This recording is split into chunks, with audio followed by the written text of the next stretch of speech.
Good morning student. Today I have to explain the topic flow control statement in PHP कि PHP के अंदर flow control statement होते क्या है। तो सबसे पहला कंट्रोल स्टेटमेंट होता है आपका कंडीशनल स्टेटमेंट। कंडीशनल स्टेटमेंट का मतलब होता है कि ऐसे स्टेटमेंट जो प्रोग्राम में कंडीशन के अकॉर्डिंग स्टेटमेंट को एग्जीक्यूट करते हैं उन स्टेटमेंट को हम बोलते हैं कंडीशनल कंट्रोल स्टेटमेंट। क्या बोला हमने कि कंडीशनल कंट्रोल स्टेटमेंट मतलब ऐसे स्टेटमेंट जो प्रोग्राम में किसी भी स्टेटमेंट को कंडीशन के अकॉर्डिंग एग्जीक्यूट करते हैं उन स्टेटमेंट को हम बोलते हैं कंडीशनल कंट्रोल स्टेटमेंट। अब कंडीशनल कंट्रोल स्टेटमेंट के अलग अलग टाइप्स हैं, जिसमें सबसे पहला है आपका इफ स्टेटमेंट। इफ स्टेटमेंट क्या होता है कि the if statement execute some code if one condition is true. मतलब कि सिंगल इफ स्टेटमेंट केवल तभी एग्जीक्यूट होता है जब कंडीशन यदि क्या होगी, ट्रू होगी, और यदि कंडीशन फॉल्स होगी तो वो इफ ब्लॉक को एग्जीक्यूट नहीं करेगा। इफ स्टेटमेंट का सिंटैक्स होता है कि if condition then curly bracket के अंदर हमने क्या दे दिया, स्टेटमेंट। अब यदि कंडीशन ट्रू होगी तो इफ ब्लॉक की बॉडी में आएगा, इफ ब्लॉक की बॉडी को क्या करेगा, एग्जीक्यूट करेगा, और यदि कंडीशन फॉल्स होगी तो उस केस में इफ ब्लॉक को टर्मिनेट कर देगा। तो हम बोल सकते हैं कि सिंगल इफ स्टेटमेंट केवल तभी एग्जीक्यूट होता है जब कंडीशन क्या होगी, ट्रू होगी। अब इसी को हम एक एग्जाम्पल से देख रहे हैं। तो हमने यहाँ पे लिखा open angle bracket question mark PHP code $x equal to 20। X एक वेरिएबल है जिसकी वैल्यू दे दी 20। $y इक्वल टू दे दी हमने 10। कंडीशन दी if $x greater than $y। अब $x की वैल्यू 20 ग्रेटर देन $y की वैल्यू 10। तो 20 ग्रेटर देन 10 कंडीशन क्या हो गई, ट्रू। ट्रू हो गई तो इफ ब्लॉक में गया। इफ ब्लॉक की बॉडी में हमने लिख दिया इको $x इज ग्रेटर, मतलब x की वैल्यू जो है वो क्या बड़ी है, क्यों, क्योंकि कंडीशन क्या हुई, ट्रू। और यदि कंडीशन फॉल्स होती तो बिना कोई आउटपुट दे इफ ब्लॉक से बाहर आ जाता है। सेकेंड होता है आपका if else statement. If else statement होता है कि the if else statement execute some code if a condition is true and another code if that condition is false. मतलब कि इफ एल्स स्टेटमेंट को यहाँ पे दो पार्ट में डिवाइड कर दिया जाता है। फर्स्ट पार्ट होता है इफ, सेकेंड पार्ट होता है एल्स। यदि कंडीशन ट्रू होगी तो इफ पार्ट एग्जीक्यूट होगा, और यदि कंडीशन फॉल्स होगी तो एल्स पार्ट एग्जीक्यूट होगा। कैसे, तो यहाँ सिंटैक्स लिखा हमने कि इफ कंडीशन कर्ली ब्रैकेट के अंदर हमने इफ की बॉडी दे दी। यदि कंडीशन ट्रू होगी तो इफ की बॉडी में आएगा, इफ की बॉडी को एग्जीक्यूट करेगा और एग्जीक्यूट करके पूरे इफ एल्स ब्लॉक से बाहर आएगा। लेकिन यदि मान लो कंडीशन फॉल्स होती तो इस इफ के एल्स ब्लॉक में आता है, और एल्स ब्लॉक में जो स्टेटमेंट होता है उसको एग्जीक्यूट करता है और एग्जीक्यूट करके पूरे ब्लॉक से बाहर आता है। मतलब यहाँ पर हमने स्टेटमेंट को दो पार्ट में डिवाइड किया, एक इफ और एक एल्स। यदि कंडीशन ट्रू होगी तो इफ पार्ट एग्जीक्यूट होगा, कंडीशन फॉल्स होगी तो एल्स पार्ट एग्जीक्यूट होगा।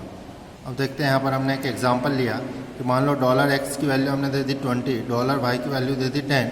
कंडीशन दी कि if $x greater than $y। यदि x बड़ा है तो x की वैल्यू कितनी है, 20 ग्रेटर देन 10। कंडीशन ट्रू हुई तो इफ ब्लॉक की बॉडी में आएगा और मैसेज आएगा इको $x इज ग्रेटर, मतलब x की वैल्यू जो है वो बड़ी है, क्यों, क्योंकि कंडीशन ट्रू हुई तो इफ ब्लॉक को एग्जीक्यूट कर देगा, इस ब्लॉक पे नहीं जाएगा।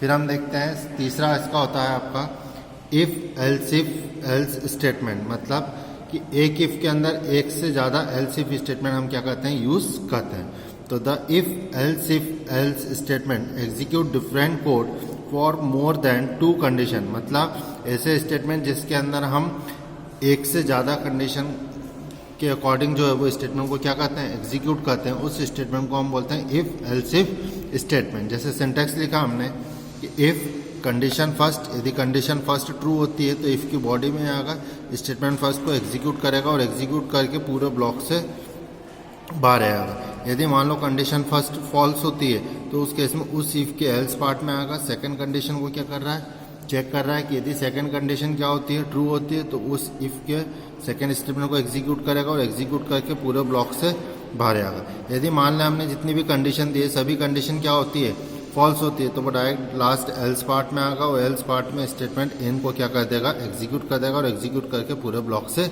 बाहर आएगा।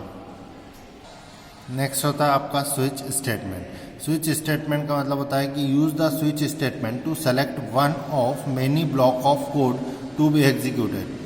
First we have a single expression n that is evaluated once. The value of the expression is compared with the value for each case in the structure.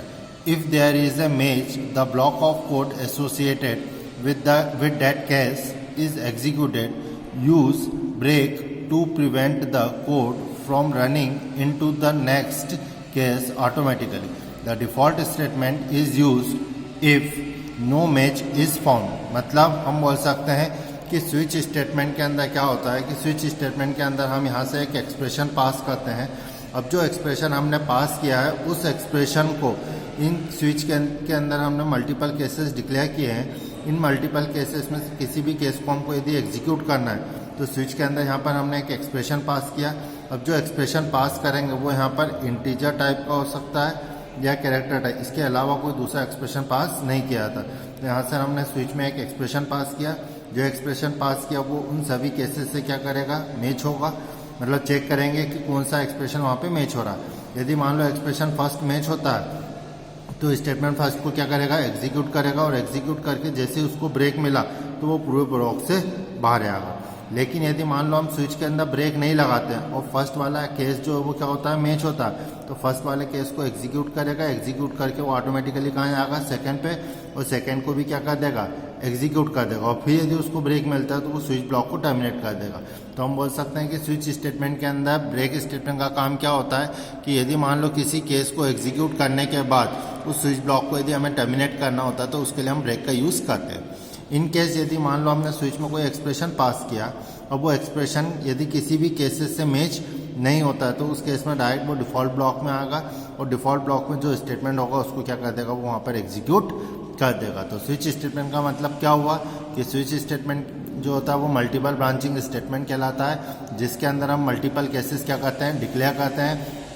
उन मल्टीपल केसेस में से किसी भी केस को यदि हमको एग्जीक्यूट करना होता है तो स्विच के अंदर हम एक एक्सप्रेशन पास करते हैं. जो एक्सप्रेशन पास किया था वो इंटीजर या कैरेक्टर टाइप का होता है. अब जो हमने एक्सप्रेशन पास किया उस एक्सप्रेशन को इसके अंदर बने हुए जो केसेस है उससे हम कंपेयर करेंगे. जो भी केस मैच होगा उस केस को वहाँ पे क्या कर देगा, एग्जीक्यूट कर देगा और जैसे ही उसको ब्रेक मिलता है वो पूरे ब्लॉक से स्विच केस से बाहर आ जाता है. और यदि मान लो इन केस यदि कोई भी केस मैच नहीं होता है तो उस केस में डायरेक्ट डिफ़ॉल्ट ब्लॉक में आएगा और डिफ़ॉल्ट ब्लॉक में जो स्टेटमेंट है उसको क्या कर देगा, एग्जीक्यूट कर देगा. तो ये थे आपके पूरे कंडीशनल कंट्रोल स्टेटमेंट.